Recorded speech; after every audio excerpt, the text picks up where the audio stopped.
Hello, people of the world watching car reviews on the internet. Welcome to this, the 2025 Acura TLX Type S. Today we're gonna get this big boosted all-wheel drive sedan in the air, nerd out in the tech specs, see how it is constructed, and then go give it the beans.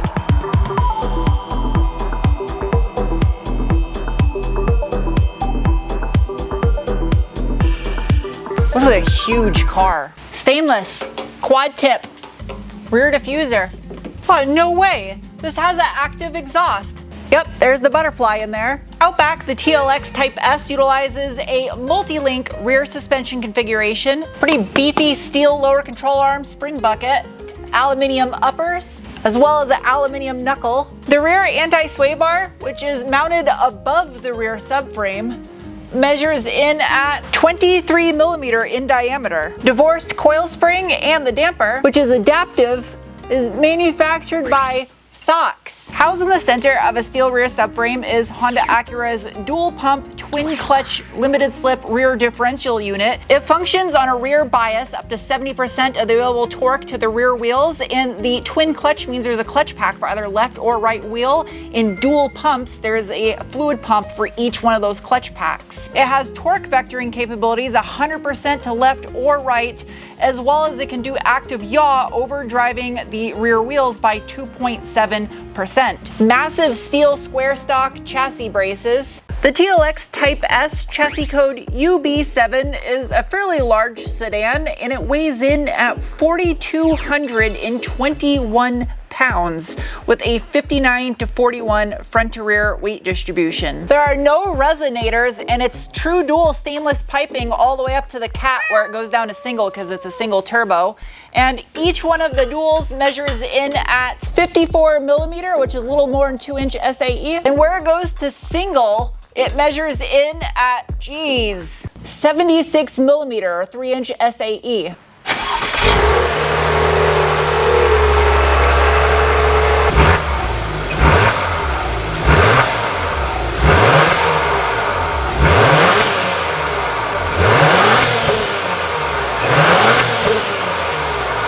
No hairy cardboard underbody. It's all plastic and aluminium. The drive shaft, which is two pieces, made out of steel. It's huge diameter. I mean, considering this is a transverse mounted V6, that is not terrible for accessing maintenance-wise. Up front here, the SH all-wheel drive system utilizes a helical gear torque transfer unit mounted to the back of the transmission. Super intricate aluminium front subframe. Steering rack is mounted directly above right here. I don't know what the hell this frisbee motherfucker is.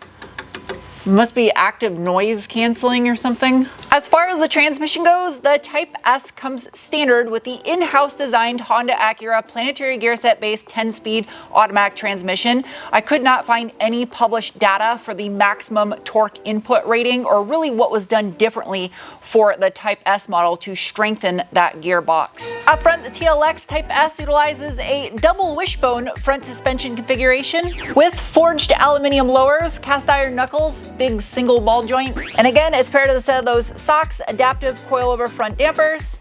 Front anti-sway bar measures in at approximately massive 30 millimeter in diameter.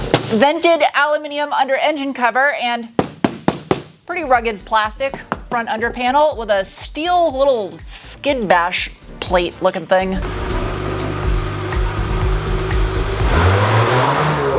All right, it's time for the braking test. Nothing behind me. Ready, set, go. Okay. Oh, jeez, that f***ing hurt. Oh, man.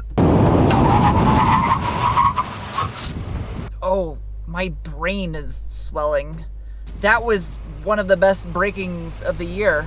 Absolutely incredible brakes. Seriously, one of the best braking tests this year. That braking was just made possible thanks to a 4-piston monoblock Brembo caliper with a 363 millimeter or 14.3-inch front rotor. The wheels, which are optional, are a 20x9 with a positive 50 millimeter offset Enki alloy wrapped in a set of two 55/35 20-inch Pirelli P0 tires. The gloss bronze finish complements nicely the bronze metallic flake that's in this urban gray paint.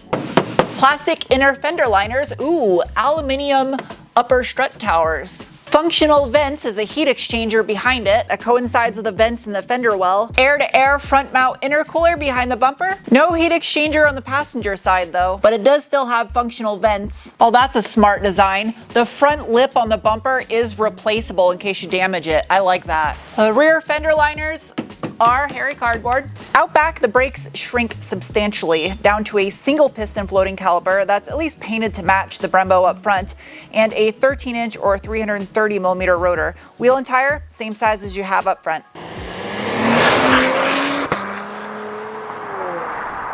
In the name of science, I will now give it the beans. Bolstering assessment, perfect. Excellent bolstering. It's adjustable though, so it's kind of cheating. Not really cheating. It deserves the good rating because it did it good. The seats are both heated, ventilated, and auto-elated. The headrest has the Type S logo embroidered. There's super soft red leather with black Alcantara suede and perforations in the center. The first thing you notice when you hop in this car is the smell of this leather. It just smells well built. As far as drive modes go, I have a dial in the center I can rotate and go from comfort to normal to sport, and then hold it for Sport Plus. You can hear the revs come up too when you do that. I can also press in the center for individual, where I then can custom configure the engine, steering, suspension, idle, stop start, gauge, and lighting. And the gauge cluster, which is full digital, corresponds to whatever drive mode you're in. I have some flappy paddles in the back of the steering wheel. To the left of the steering wheel, there's a button for the traction control system, which will allow you to defeat your vehicle stability control. And then I can also press the drive select button to put it into sport, which makes the shifts more aggressive. Let's see what this thing can do. Give it a little assistance and let it eat. Ready? Go. Nice launch. Yeah. Little pops on the shifts. That sounds good. That's already good enough.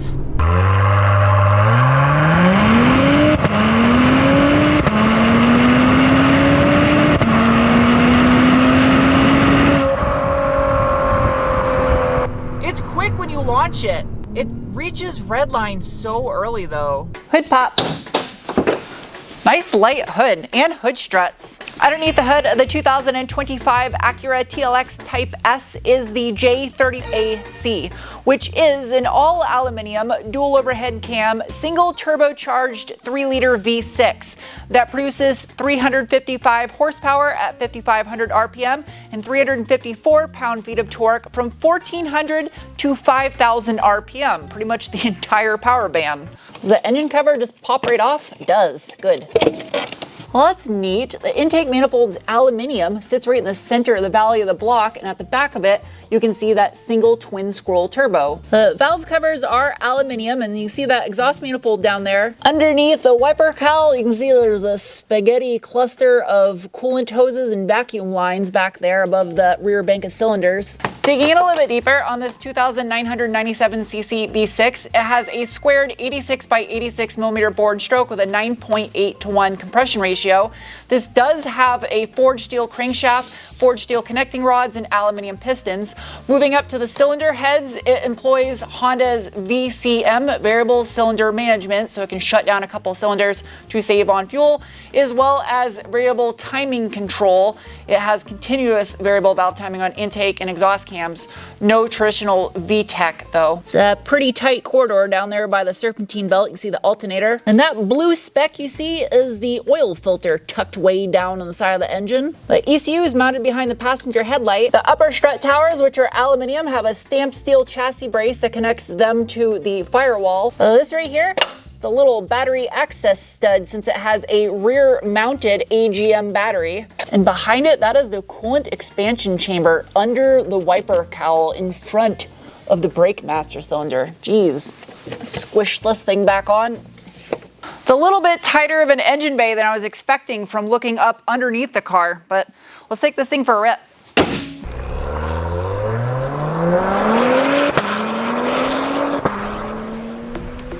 Beans. Sounds good. I think there's some fake sound being pumped into the cabin when you have it in the most aggressive driving mode. I'm okay with that though, it doesn't sound bad. Handling report, it's a heavy car, you notice it. Absolutely first thing you notice it on the imperfections in the asphalt. but the level of grip is impressive. The steering response in this car, though, is like a paintbrush. I don't know if that made any sense, but you can literally paint this thing around corners. It's so precise and it's not twitchy, but very reactive. The variable ratio steering rack in this thing is awesome. Kick it down a gear. I want more revs out of it though. Redline comes up so quick in this car. Like it could use another 1500 RPMs of rev. Especially with the sound of a Honda Acura V6. You just want to hear it sing up top. I don't want to compare this to a Nissan GTR, but that's a big heavy car that handles phenomenal, and that's kind of the instance with this. You know it's a big heavy car, you can feel it, but it handles phenomenal. Transmission does a good job at keeping you right in the sweet spot, the power band, because it has 10 speeds. Very neutral feeling. It doesn't feel front or rear biased, although it is rear biased. It just feels neutral, grip everywhere. You'd really have to put this thing on a track to push it to its limits to see. I love how the hood is so long on this thing, and you can see these big arches like the eyebrows of a dinosaur. I don't know if dinosaurs have. I just picture a T-Rex with big furry birch brow. It's not as fast as you'd hope in a drag racing sense in a straight line when you think of 355 horsepower and all-wheel drive. But when you're on a windy road, it makes use of that power and torque with this transmission. The transmission shines in this car also. It just goes to show what a good transmission can drastically transform the driving experience of a car. It's a sneaky place to hide the trunk popper. It's in the taillight like a LC500. And that is an enormous trunk. Oh, there's some more of that square stock chassis bracing behind the back seat.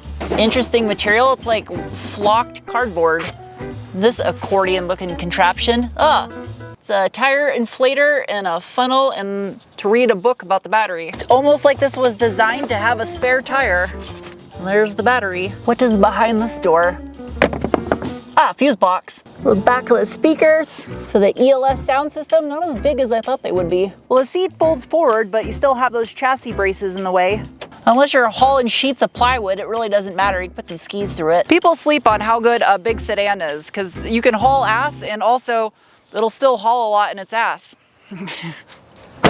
For as big of a car as this is, the back seat's actually kind of tight on it. I'm a bit of a Sam squanch, but my knees are almost hitting. Just like the front, really nice seat materials though. Speakers for the ELS sound system. I think that's metal. Oh, I don't know. Maybe that's plastic. I think it's metal though. More stitched leather contrast.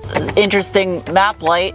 Dual USB-Cs. No heat or ventilation though. The rear deck lid, hard plastic. It's got some points for your babies to drop anchor. That's like a pillow. Look how soft that is. I don't know how to describe it other than it's a very Honda Acura looking interior. It's just clean and to the point, nothing weird or over the top. Robo fold mirrors. The steering wheel is flat bottom. It has Type S logo on it, as well as a ton of controls for all the safety features. The dash is all soft padded leather. It's not just stitched plastic. Same with the door cards. All the materials in this car are super nice and high end. Inside the center console, there's all kinds of charge receptacles.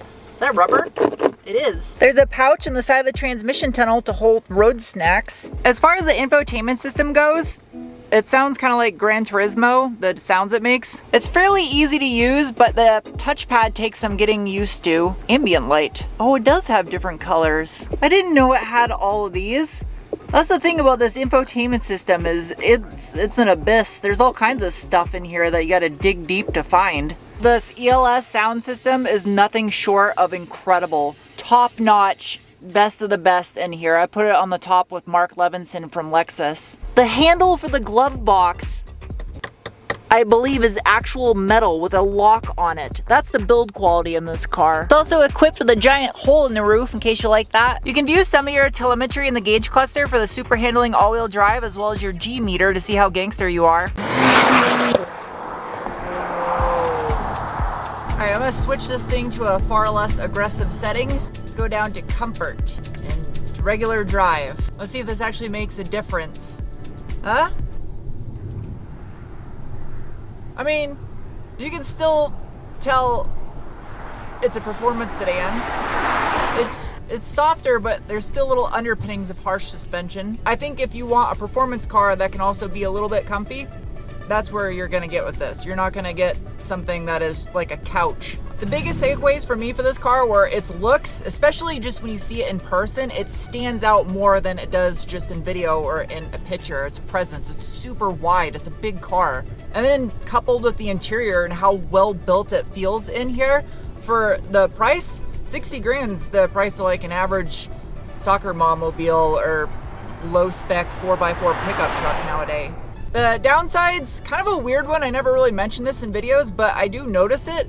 The panel gaps on this car are large, and it just may have to do with the doors and how they need to open and close, but they're noticeably large. They're not uneven, just big. And then also there's the big factor of, for the type of people out there that never liked the first generation NSX because they thought it was slow, that same crowd is not gonna like this car because it's not a car you buy to win drag races. I was also reviewing a Subaru Legacy XT this week, and that thing will stick to this thing like glue. It cannot shake. Actually, I honestly think the XT might be just a smidge faster in some situations. Handling wise, not even close though. The SH all-wheel drive, it deserves the word super in front of handling. That aspect of it is like an NSX. It handles like an NSX level of sedan. Fuel economy, obviously with force inducted all-wheel drive vehicles, it's all dependent on how you drive it. This thing will drink the gasoline if you drive it aggressively. I can only imagine how much fun this thing would be on some all seasons or even winter tires in snow. I think it would be just a blast to rip up a mountain in bad conditions.